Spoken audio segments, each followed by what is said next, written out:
Hi, I'm Shannon Elizabeth, and I'm here with Simon Borchert, and we're so excited to be here as part of this Facebook series between Book My Show and Seek Nature Sanctuary. We are going to be talking to you today about being a voice for the voiceless in this day and age. So I think things are quite different now, and we just want to have an honest conversation. Yeah, we thought we'd do this a little bit differently, is that I think there are just too many people trying to lecture us and tell us what we should and what we shouldn't do around the world right now. And what we need is a discussion and a space where people can feel safe in sharing their vulnerabilities and sharing their hopes and dreams and sharing them in such a way that we can actually find meaningful solutions to put them into play. So we thought we'd throw away the script, where we'd tear up the speeches, get rid of them all, and just strip it back down to just an honest discussion. And hopefully this will inspire you to have your own discussions and to join ours in this wonderful community that Bitu and his team have put together.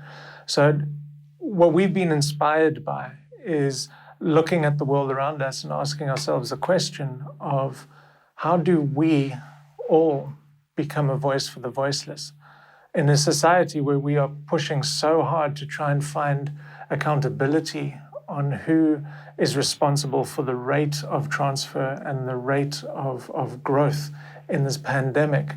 We're not putting enough of a voice on how it started in the first place. And that's not just a disconnect with how we treat the natural world and how we treat animals, but it's also how we actually treat them when we actually do engage with them is also brought into question. So what we wanted to explore today was just some of those ideas.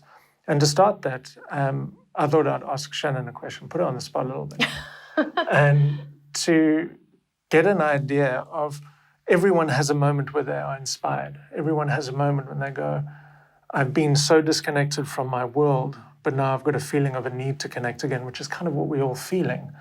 But everybody needs to share that moment. It can be different for everyone because everyone is on their own journey in that sense. So you've got the most beautiful story of how you went from living in LA, growing up in Texas, moving to LA, and ending up coming to Africa because of a poaching crisis. And I think that is just an incredible story that maybe you could share. I'll try to go through it quick because I've told pieces of it before, but I mean, ever since I was a little girl growing up in Texas, I had this huge love for animals. And I remember driving in the car with my dad, and we'd be in a stoplight, and there'd be birds on the lights, and he'd start putting voices to them. And the conversations that would go on, and it would make me laugh, and I would love it. And it was just this beautiful thing because they do have conversations. We just don't understand what they're saying. They're speaking a different language, just like humans speak different languages. Animals speak a different language. And then I would have these moments where I'd see a dead animal in the road, like a squirrel or an armadillo, and I'd scream and cry. And all I would think about is they have a family that they're not coming home tonight, and that family misses them, and they're sad. And where is this member of our family? And the fear that they must feel when they're trying to cross the street or running from a predator. I would always feel what I thought the animal was feeling, and I still do that, even more so today. And that's always been such a big part of me, and it's just grown as I've grown up and learned more about animals and nature and the way that nature loves and feels and communicates, and learning about how a lot of issues that animals have in this day and age are man-made. You know, it's like, yes, there's a food chain and there are predators and there's always going to be that, but that's nature and that's okay. But man-made issues, when we're the ones killing them for food, or we're the ones that, it's not even just the killing, it's the factory farming, it's the way we're doing it, it's the careless and senseless and needless torture that animals go through. It's pushing them out of their homes, saying, well, we want to build here and all animals must leave because now this is ours. And then we get upset when they want to come back in because that was their home. And there's this conflict going on in every country. It's all over the world. But I've really only learned a lot about it since coming to South Africa and learning, about the issues of supporting the people that surround these areas, and how taking care of people is such a huge part of conservation and taking care of the animals and taking care of nature. That fact that we are all one. And the one thing that I've really noticed with this whole lockdown is how nature is starting to flourish in a lot of areas again where it had kind of gone, because now they don't have that interference from us. And whether that's smog, from all the cars and the driving, or whether it's a sound pollution of people, so they're kind of like they're scared and they're gone, or boats in the water, and there's all these instances, but there's another side of that too that we're seeing that we know quite well. Yeah, for me, I think it's fascinating how we are so as a species, we seem so hell bent on dominating the planet and dominating another species that's what's got us into the mess. We're in this global position because of the mistreatment of animals. And I think that we've ended up in this space where we've got to address what it means to coexist, not just with people, but with the planet itself. And for me, that starts with the idea of addressing the idea that we've got to move away from this idea of ownership, where animals and land and the planet is an asset and it's mine to trade and it's mine to commoditize. Mm-hmm. And rather to start looking at it and saying, that's fine. If you need the title deed for your wealth creation, that's fine. If you need to work that land for your wealth creation, that is fine. But that land and those animals on that land should be a stakeholder, because their sustainability is directly related to our own sustainability, whether that be commercially or physically. And this pandemic, so we've got a very, very He's joining the conversation. Important participant here. But these are the things that are going through my mind, that we've got to look at this as a systemic challenge. Because what Shannon, you were talking about, of saying like how these people are interacting with animals and its habitat loss, and communities that are living on the periphery of all of these conservation areas, especially in Africa and places like India. There are a lot of the most impoverished communities live on the periphery of these conservation lands.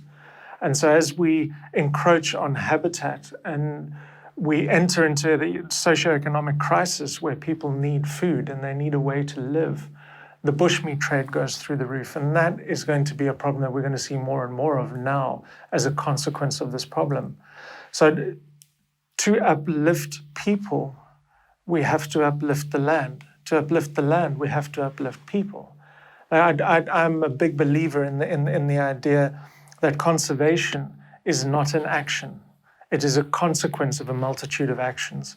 And a huge component of that is that how do you uplift a community in the preservation of that land? If you can do that sustainably, the consequence is going to be conservation, and you're going to be able to look after them, which is something that we really believe in. Yeah, I really think that the how we treat our animals in the wild now is what's going to set us up for the future. It's how we treat them right now will depend on if they're around for our kids and our grandkids and future generations. If we don't take care of it now, it's all going to be gone. And, we're talking about this to give a voice to the voiceless. And these animals, they do have a voice. We're just not listening. We don't understand them. And unless you can decipher their actions and try to read their actions as their voice. They're trying to communicate with us. They're trying to reach out for help. They're trying to tell us they're in pain. They need help. They need us to help them. They need us to stop doing what we're doing that's hurting them. And I truly believe it's the same with Mother Nature, the earth, Gaia. I mean, I think we've gotten small warnings that we need to change our ways. And I think the earth starts to fight back in little ways. Maybe it's an earthquake, it's a fire, it's a tsunami, it's climate change. And now she's screaming for help. And this pandemic has really got the entire world to stop. And so now the earth is like, now you're listening. Now let me show you what I can do. And let me show you how I can come back and flourish and heal. You know, I think the earth has this ability, like a superhero or a vampire, to heal herself. She can heal herself if we let her do it. But we keep taking and taking and taking. You can't just keep taking. I don't think anything that we do in life, you can just keep taking. It's the flow. It's give and take. It's flow of money. Money has to go out to come in. You know, there's always a balance in nature. And I think people, all of us as a society, have started to forget that. And the earth is at that tipping point. Which way is she going to go? And I mean, for me, my fear is that after the pandemic, we all just go back to life like it was. And I think we can't go back to what it was, because I think there's a lot of changes that need to happen. And I think the direction that we're going, if we can keep implementing some of the things that we've been learning throughout all of this, I think everyone's going to be better off for it. And we've got to address it systemically. So we start at the top of this discussion and we say, how do we use our voice for the voiceless? So this is my first one. This is my number one for this, is to use your voice. Shut up. First, number one rule. If you want to use your voice for the voiceless, stop trying to talk and listen. Listen to discussions. Listen to people around you. Listen to the call of the wild, to be completely esoteric. But the answers are in there. We can see it now. This is we're in this crazy experience right now because we choose to eat exotic, unsustainable means and animals. And that's how we got here. So my first thing is if you're going to use your voice for the voiceless, listen first, learn, get to the most credible sources of information. Don't buy into social media hype. Do your homework, understand the truth, and do it from a place of empathy. Do it from the same place that makes you want to celebrate nurses and doctors traveling to work every day or coming home from work every day. The same way that teachers are trying to figure out a way to train your kids online. That same respect, empathy, kindness has got to be the same way that we look for the solution. And in that, just listen to the kindness, listen to your own inner voice of what you're being led by at the moment, which is the most primal idea of kindness. So let that be the number one. And listen to the experts. I think when it comes to animals and it comes to the parks, those experts are the rangers, the anti-poaching units. Those people are the frontline workers for the bush, for the wild. You know, and we should not just value them and listen to them, but they're the ones right now as well that need taken care of. That's such a good point, because if we bring it back to the areas that are most critical in all of this. So you're probably thinking, like, there's a lot of jumping around in this discussion, but I'm going to try and, like, put the thread through all the rosary beads and pick it up for you now, because how are all of these things interconnected? And they are. They absolutely are. If we had to take Southern Africa and East Africa, for that matter, and huge tracts of India as well, and the subcontinent, we are very much building a tourism economy.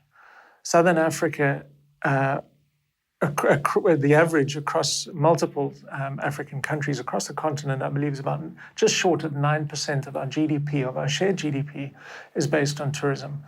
In South Africa alone, it's a little bit under that. But it's the most buoyant sector of our economy, and an economy that's desperately struggling. So there is a direct link between the economic salvation and the USPs of why people want to come to this part of the world. People want to come to Africa to see the animals. They want to come here and experience a safari and to get back to nature, get back to Mother Nature. That is our USP to the world. Without that, we've commoditized as much as anyone else. So if we want to defend what we mean to the world is about looking after our natural heritage. If we want to defend our economic salvation, it's defending the tourism opportunities that rely on the preservation of these natural alliances that we have with nature in Southern Africa. And if we want to look at it from a people perspective, if we're talking about a socioeconomic opportunity, it's about uplifting people into a buoyant economy, into a buoyant sector of the economy, where job creation is the opportunity. And that's not just tour guides, it's the ancillary businesses, it's supply chain management of an industry. So we've got a real opportunity to use what is unique to us, a very defendable economic position globally, and that is our natural world that we take for granted. And if we continue to allow our leaders to commoditize and to trade in those assets without us being able to say to the world, no, these are ours, and we want to show them off, because we're not just protecting them for ourselves, we're protecting them for the world. When we look at these things, is support those local industries. So number two. Number two is support local legitimate organizations that have the welfare of wild animals and wild places at the core of who they are principally and at the core of who they are commercially. Not in the exploitation of it, but the preservation of it. Support local business, support local tourism, uplift those moments, and you will uplift people, because it cannot happen one without the other one. And in a time when we need it the most, it's that. And it's something that I'm hugely passionate about, is how we can actually do that and create meaningful entrepreneurs in this space. So that's something that I would like for us to do, is that when we use our voice as a consumer, be very careful of who you travel with, what tours you go on. Number three is, what's that awesome saying? It says, if you don't stand for something, you're going to fall for everything. And I think Shannon is 100% right, is find that something that means something to you. If that is being a plant-based diet activist, if that means working at a little animal shelter and helping little dudes like this, these are the meaningful ways that we can contribute with confidence, and the way we can contribute intellectually and cleverly. And one of the things that we quite often forget is that NGOs are businesses. They might be altruistic, they might have a passion-based sentiment to what they're doing, but they are businesses.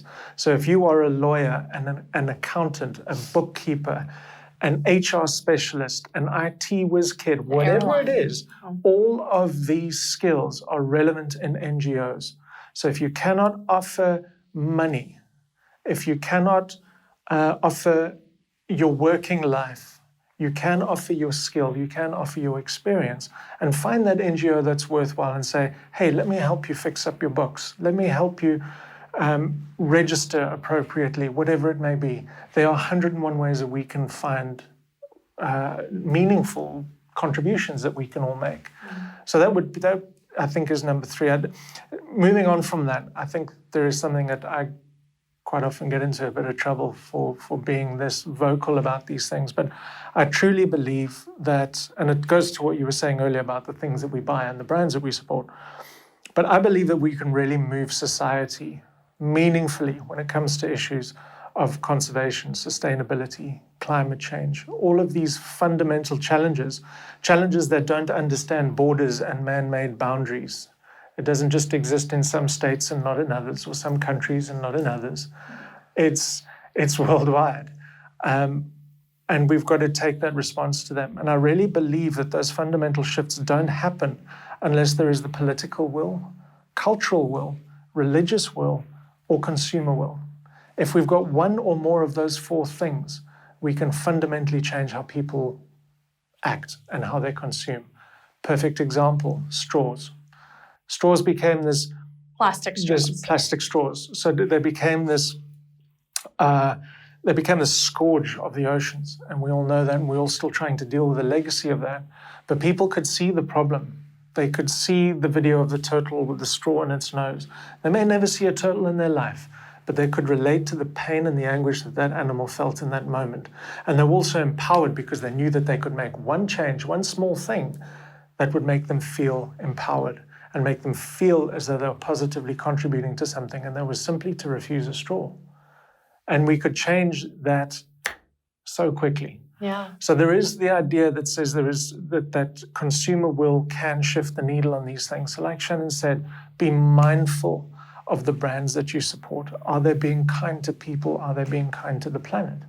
And that's, for me, big number 4, is just be mindful of where you spend your hard-earned money now more than ever. Be hypercritical. And that's a way that you can also be a voice. Set an example, lead by example. I think that's extremely important in this day and age. And, you know, I looked up Voiceless today, and one of the things it said was, you know, those who don't have a vote. And the things we're doing to animals, the things we're doing to an environment, they don't have a vote in the matter. We just do it. We do what we want when we want, and we don't care who gets hurt in the process. And that's what I'm praying changes. That's what I'm praying that, because right now, everyone cares so much about how they are, their family, their neighbor, the elderly in their area, the kids, feeding people. I really, really want that to stay that way. I want to keep that up. It doesn't matter if we're in lockdown or not. That should always be a given.